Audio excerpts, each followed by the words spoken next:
नमस्कार, मैं doctor Amit Kesarkar, founder and director अनुसंधान अकेडमी सिविल लाइन्स इलाहाबाद। आप सब लोग अनुसंधान अकेडमी के यूट्यूब चैनल पर हार्दिक स्वागत व अभिनंदन करते हैं। Students and followers, UGC net JRF एक महत्वपूर्ण एग्जामिनेशन है और इसमें सोशियोलॉजी का विषय काफ़ी लेंथ, इसका सिलेबस काफ़ी बड़ा है। इसके अंतर्गत लगभग 20 से अधिक थिंकर्स को हमें अध्ययन करना होगा, जिसके अंतर्गत आज मैं आपके साथ एंथनी गिडिंग्स के कुछ विचारों को आज चर्चा करूंगा। एंथनी गिडिंग्स पे इस पर पूर्व मैंने 2 वीडियोस बनाए हैं, जिसमें मैंने एंथनी गिडिंग्स का परिचय और संरचनाकरण पर एक वीडियो और एंथनी गिडिंग्स की रिच सोसाइटी, जगन्नाथ और आधुनिकता पर एक वीडियो शूट किया। इसी सीक्वेंस में आज मैं एक तीसरा वीडियो एंथनी गिडिंग्स पे बनाने जा रहा हूँ, चर्चा करूंगा थर्ड वे, तीसरा रास्ता। एंथनी गिडिंग्स ने अपनी पुस्तक the third way, the renewable of social democracy में इस सिद्धांत को प्रस्तुत किया। उनकी एक पुस्तक 1998 में आती है और आज ये विचारक चूंकि हमारे साथ हैं तो जाहिर सी बात है, ये ऐसे समाजशास्त्री हैं जो मॉडर्न युग को अध्ययन कर रहे हैं। इन्होंने आधुनिक समाज को बड़े गहराई से देखा और आधुनिकता का बड़ा विहंगम चित्र प्रस्तुत किया। आधुनिकता पर इन्होंने डेप्थ एनालिसिस किया और इनके सिद्धांत काफी हद तक हैबरमास से दिखते हुए आधुनिकता पर इन्होंने कहा कि एक खतरे का समाज है, एक विनाशकारी घटना है, विध्वंसक है, यानी ये वर्तमान को समाप्त कर देगी और मानव समाज के लिए, मानव प्रजाति के लिए ये काफी बड़ा खतरा है। अतः आधुनिकता से बचने की आवश्यकता है। इसी प्रक्रम में इन्होंने रास्ता भी बताया कि वो कौन सा रास्ता है, क्योंकि परंपरा को ही अगर हम स्वीकारेंगे तो विकास नहीं कर पाएंगे। और मॉडर्निटी यानी आधुनिकता को देखें तो ये खतरनाक है। आधुनिकता हमारे लिए विध्वंसक है, आधुनिकता हमें नुकसान पहुंचाएगी और हमें समाप्त कर देगी। तो दोनों ही चीजों को अपनाए रहना, अपना कर चलना वो उचित नहीं है, क्योंकि एक में तो हम स्थिर हो जाते हैं और एक में हम अत्यधिक गतिशील हो जाते हैं और दोनों ही अवस्था मनुष्य के विकास के लिए खतरा है। अगर परंपरावादी रहें तो जड़ता में हम चुप हो जाएंगे और अगर आधुनिकता के साथ जिएंगे तो बड़ी गतिशीलता के साथ विध्वंसक रूप से ये हमें समाप्त कर देगा। अतः गिडिंग्स ने पछेती और प्रतिवर्ती आधुनिक समाज एवं पोस्ट स्कैर्सिटी वाली अर्थव्यवस्था के इस युग में राजनीतिक विज्ञान को बदलने की अपनी परिकल्पना को प्रस्तुत किया। उनके अनुसार अधिक उत्पादन व कम श्रम वाली अर्थव्यवस्था, जो पोस्ट स्कैर्सिटी वाली अर्थव्यवस्था है, यानी अधिक उत्पादन हो और कम से कम श्रम, ऐसी अर्थव्यवस्था का निर्माण होना चाहिए। अब आज ये देखा जा रहा है कि प्रोडक्शन को हम बढ़ाते चले जा रहे हैं और कम से कम हम श्रम करते हैं। फॉर एग्जाम्पल, पूर्व में यानी प्राचीन युग में या आज से अगर कुछ और समय पहले 50-60 साल पहले चले तो इंडस्ट्रियलाइजेशन की प्रोसेस के रूप में इंडस्ट्रीज आई। उससे पहले प्राचीन युग में लेबर वर्क ज़्यादा था, लेकिन आज मशीन्स की ज़्यादा वर्क, मशीन्स बहुत अधिक प्रोडक्शन, लाखों उत्पाद एक दिन में प्रोडक्ट कर देते हैं और एक बार मशीन में इन्वेस्टमेंट लगेगा और ज़्यादा से ज़्यादा प्रोडक्शन होगा और कम से कम श्रम लगेगा। इस प्रकार से इस युग में राजनीतिक विज्ञान को बदलना। गिडिंग्स मानते हैं कि emancipatory politics, politics of inequality, emancipatory politics मतलब द पॉलिटिक्स ऑफ इनइक्वालिटी के स्थान पर लाइफ पॉलिटिक्स, लाइफ पॉलिटिक्स मतलब the quality of self actualization, आत्म अनुभूति की राजनीति की अधिक संभावना है।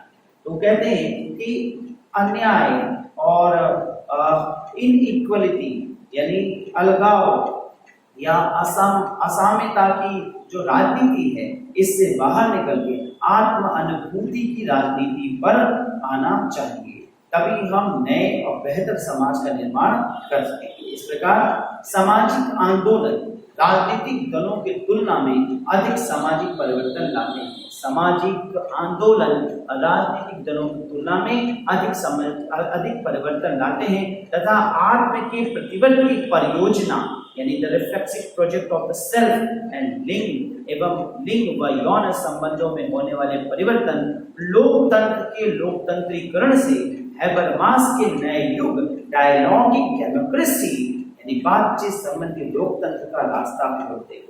फिर से इस बात को समझिएगा, बहुत ही डेप्थ बातें हैं। इनके अनुसार सामाजिक आंदोलन राजनीतिक दलों की तुलना में अधिक सामाजिक परिवर्तन लाते हैं। राजनीतिक दल परिवर्तन जरूर लाते हैं, परंतु आज आंदोलन जो लगातार रेवोल्यूशन होते हैं वो समाज में बड़े बदलाव लाते हैं। अगर हम देखें तो राजनीतिक दल का निर्माण होने के बाद राजनीतिक अपनी प्राचीन परंपरा विचारधाराओं पे पहुंच जाते हैं और सत्ता को आसीन करने में लग जाते हैं, जबकि आंदोलन का उद्देश्य होता है परिवर्तन बेहतर दृष्टिकोण से करना और समाज में सुधार लाना, ना कि सत्ता स्थापित करने का प्रयास करना। तो सत्ता चाहे किसी की भी हो, आंदोलन समाज में ज्यादा बेहतर रूप से विकास को लाता है। तो इस दृष्टिकोण से देखें तो आंदोलन, सामाजिक आंदोलन जो है वो राजनीतिक दलों की तुलना में बेहतर परिवर्तन लाने में कामयाब है। इससे होता क्या है कि आत्म की प्रतिवर्ती परियोजना, the reflexive project of the self, यानी अपने आप को शुद्धिकरण करने की परियोजना का विकास होता है। लिंग व यौन संबंधों में होने वाले परिवर्तन लोकतंत्र के लोकतंत्रीकरण के नए युग का निर्माण करते हैं, जिसे डायलॉग डेमोक्रेसी के बहुत सुंदर शब्दों का प्रयोग किया। इन्होंने कहा लोकतंत्र का लोकतंत्रीकरण। अब लोकतंत्र का लोकतंत्रीकरण मतलब क्या है? लोकतंत्र क्या है? लोकतंत्र एक ऐसी विचारधारा है जो लोगों के लिए, लोगों के द्वारा, लोगों से निर्मित होती है, और ये लोकतंत्र हमारी आपकी विचारधाराओं को प्रकट करती है। परंतु वास्तव में क्या आज लोकतंत्र वह लोकतंत्र है जिस भावना के साथ इस लोकतंत्र का निर्माण किया गया? देखा जाए तो लोकतंत्र में कार्बन जम चुका है। देखा जाए तो लोकतंत्र में बदलाव लाने की महसूस हो रहा है। बदलाव लाना एक आवश्यक तत्व है, अतः लोकतंत्र में चेंजेस होना चाहिए और लोकतंत्र की मूल वैचारिक, वर्तमान की लोकतंत्र में बदलाव हो। ये ना हो कि लोकतंत्र की मूल वैचारिक में बदलाव हो, वर्तमान की इस लोकतंत्र में बदलाव लाकर मूल लोकतांत्रिक विचारधाराओं के साथ इसकी शुद्धिकरण करा जाए। इसी तर्क को कहा जाएगा लोकतंत्र का लोकतंत्रीकरण करना, अर्थात लोकतंत्र में जो कमियां हैं उसमें सुधार करें और मूल मौलिक लोकतांत्रिक विचारों के साथ वर्तमान लोकतंत्र का निर्माण किया जाए। तो इसके साथ अगर निर्माण किया जाए, इस दृष्टिकोण से कार्य किया जाए, तो जाहिर सी बात है समाज का विकास संभव हो पाएगा। इसी को उन्होंने कहा कि हैबरमास के एक नए युग, जिसे डायलॉग डेमोक्रेसी कहा, उसका रास्ता खुलेगा। और हैबरमास के विचार लगभग एंथनी गिरी से काफी मिलते जुलते हैं। हैबरमास ने भी इस अवधारणा को दिया। उन्होंने कहा डायलॉगिक डेमोक्रेसी यानी बातचीत संबंधी लोकतंत्र। लोकतंत्र में भी वाद विवाद, बातचीत छेड़ा जाए और कमियों को घेरा जाए और क्रिटिसाइज किया जाए, क्रिटिकल थिंकिंग की जाए। तो क्रिटिसिज्म किया जाए लोकतंत्र का, और जो कमियां हैं, तो क्रिटिसिज्म मतलब आलोचनात्मक विश्लेषण। अब ये ध्यान रखिए, क्रिटिसाइज का मतलब बुराई करना ही नहीं होता।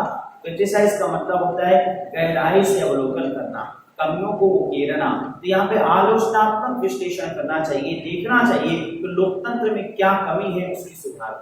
आप समझ जाओगे हम यहाँ पे जो टॉपिक डिस्कस कर रहे हैं एंथनी गिडिंग्स महोदय ने अब दोनों बातें बताया कि समाज और संरचना का निर्माण होता है, संरचना कर्ता द्वारा संचालित होता है, फिर कर्ता संरचना को संचालित करता है। इस प्रकार से परंपरा से ये व्यवस्था चली आ रही है। फिर उन्होंने आधुनिकता की बात करी, आधुनिकता के विषय में बताया कि आधुनिकता जिसमें आज हम जी रहे हैं वास्तव में खतरे की घंटी है। अब दोनों ही स्थितियां अगर हमारे लिए अनुकूल नहीं है, विकास के लिए बाधक है, तो बीच का क्या रास्ता हो सकता है, थर्ड वे क्या हो सकता है, वो अपने विचारों को उन्होंने प्रकट किया। उन्होंने यह बताया कि डेमोक्रेसी में बदलाव लाया जाए, डेमोक्रेसी में जो कमियां हैं, अशुद्धियां हैं, उनको दूर किया जाए, उनका शुद्धिकरण किया जाए और उस पर डायलॉग किया जाए, उस पर वैचारिक रखा जाए। डेमोक्रेसी को वास्तविक डेमोक्रेसी यानी मूल भावना के साथ डेमोक्रेसी को सामने लाने का प्रयास किया जाए। इस प्रकार से इन्होंने लोकतंत्र का लोकतंत्रीकरण की भावना को व्यक्त हुआ। इन्होंने राजनीतिक दलों में शुद्धिकरण करने की बात की। इन्होंने कहा राजनीतिक दलें जितना बदलाव नहीं लाते उतना राजनीतिक आंदोलन बदलाव लाते हैं। तो आंदोलन, सामाजिक आंदोलन बदलाव लाते हैं। तो सामाजिक आंदोलन जितना विकसित होगा, जितना ज्यादा होगा, उतना समाज का विकास होगा। राजनीतिक दलों के विकास से उतना ज्यादा विकास संभव नहीं। गिडिंग्स का तर्क है कि परावर्तित व व्यवस्था एकीकरण के इस दौर ने लोगों को विश्वास के नए संबंधों व एक दूसरे के प्रति आत्मनिर्भरता को बढ़ावा दिया है। अब व्यवस्था एकीकरण यानी व्यवस्था ऐसी है कि लोगों को पास ला रही है। परावर्तित या व्यवस्था एकीकरण की बात करते हैं। उन्होंने कहा कि आज जो हमारी सोसाइटी है वो इस प्रकार की व्यवस्था का निर्माण करती है जिसमें लोग एक दूसरे से क्लोज आते हैं, एक दूसरे के पूरक हैं। तो इस दौर ने लोगों में विश्वास के नए संबंधों व एक दूसरे के प्रति आत्मनिर्भरता को बढ़ाया, यानी एक दूसरे के प्रति सेल्फ रिलायबिलिटी को लाया है, जिससे लेफ्ट व राइट संबंधी राजनीतिक अवधारणा टूट गई। यानी कि पहले था कि इस लेफ्ट को अपनाया राइट, अब लेफ्ट और राइट नहीं बल्कि थर्ड वे को अपनाया है। इस प्रकार पूंजीवाद के प्रति स्पष्ट विकल्प के अभाव के कारण नए रास्ते को अपनाना ही थर्ड वे।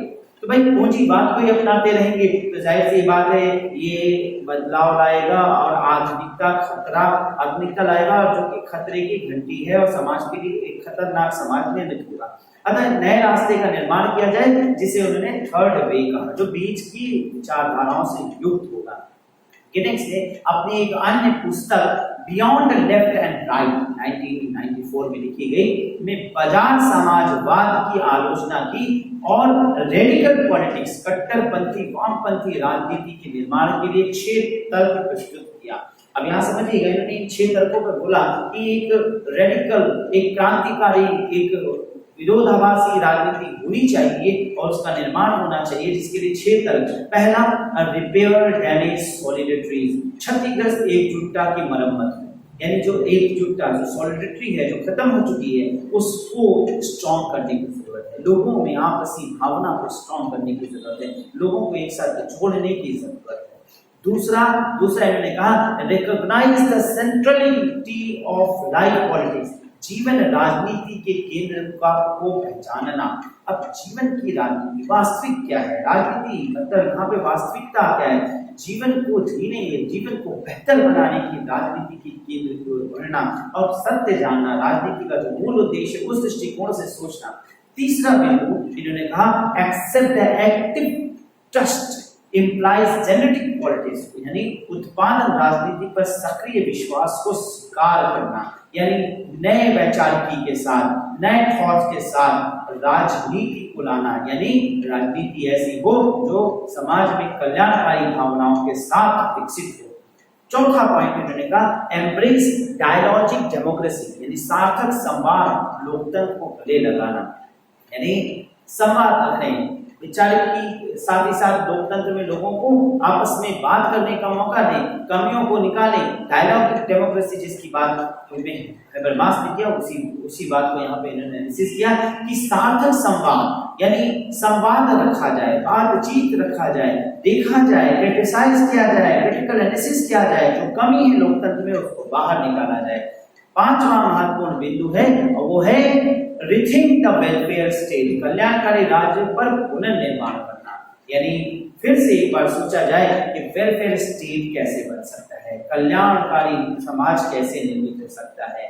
और छठा पॉइंट जो इन्होंने कहा वो है कॉन्फ्लाइंट वायलेंस, हिंसा का सामना करना अर्थात दूर रहना, हिंसा से जितना हो सके बच के रहना, कम से कम हिंसा को प्रभावी होते हुए रखना। अगर हम इन 6 बातों को ध्यान रखेंगे, यानी repair the damage solidarities, recognize the centrality of life politics, accept the active trust implies genetic politics, embrace dialogic democracy, rethinking the welfare state, confront violence, तो हम समाज का स्वरूप निर्माण कर सकेंगे। और इस प्रकार थर्ड वेव ये पॉलिटिक्स है जिनका विकास कर मानवीय प्रजातंत्र को अधिकाधिक लाभ पहुंचाते हुए खुशहाल बनाया जा सकता है। अंततः थर्ड वेव पॉलिटिक्स नागरिकों को उनके लक्ष्यों को विभिन्न प्रमुख क्रांतियों जैसे ग्लोबलाइजेशन, ट्रांसफॉर्मेशन, रिलेशनशिप के माध्यम से प्राप्त करने में मदद करता है। तो थर्ड वे क्या है, कई नए प्रकार की क्रांति जैसे ग्लोबलाइजेशन, वैश्वीकरण। वैश्वीकरण क्या है, विश्व का एकीकरण करना, वैचारिक रूप से, सांस्कृतिक रूप से, तमाम स्वरूपों के आधार पर विश्व को एक करना, एकीकरण लाना, वो इनके विचारों में दिखता है। तो थर्ड वे कहता है कि ग्लोबलाइजेशन को बढ़ाया जाए, जिससे विश्व गांव हो, वैश्विक भाव उत्पन्न हो, ग्लोबल विलेज जैसा दृष्टिकोण अपनाया जाए और हमें एक विश्व का, एक परिवार और एक वैचारिकी जैसा दृष्टिकोण उत्पन्न हो सके, यानी वासुदेव कुटुंबकम जैसी भावना विकसित हो सके। अब ऐसी सारी विकसित भावना एक इस प्रकार से जब आपसी रिलेशनशिप बढ़ेगा तो यही तीसरा रास्ता हो सकता है जिससे हम आधुनिकता के दुष्परिणाम से बच सकते हैं और एक कल्पित स्वप्नशील समाज का निर्माण कर सकते हैं। तो स्टूडेंट्स, यहाँ पर मैंने आपको एंथनी गिडेंस के इस तीसरे एपिसोड में थर्ड वे यानी वो तीसरा रास्ता क्या हो सकता है जिससे समाज का वेलफेयर हो, कल्याणकारी समाज का निर्माण हो सके, अच्छे लोकतंत्र का निर्माण हो सके और वैश्विक समाज का निर्माण हो सके, इसके संबंध में एक विहंगम चर्चा मैंने आज प्रस्तुत किया। आशा है आपको ये वीडियो अच्छा लगा होगा। अच्छा लगा तो आप उसको लाइक करिएगा, शेयर कीजिएगा, सब्सक्राइब कीजिएगा और चैनल पे बेल आइकॉन दबाना ना भूलिएगा, क्योंकि बेल आइकॉन आप दबाएंगे तभी मैं कोई भी नया वीडियो जो अपलोड करूंगा वो नोटिफिकेशन जाएगा तो आपको मिल पाएगा। अतः मैं फिर आपसे जल्दी नए वीडियो में नए रिकॉर्डिंग के साथ, नए विचारक के साथ फिर मिलूंगा। तब तक के लिए नमस्कार, धन्यवाद।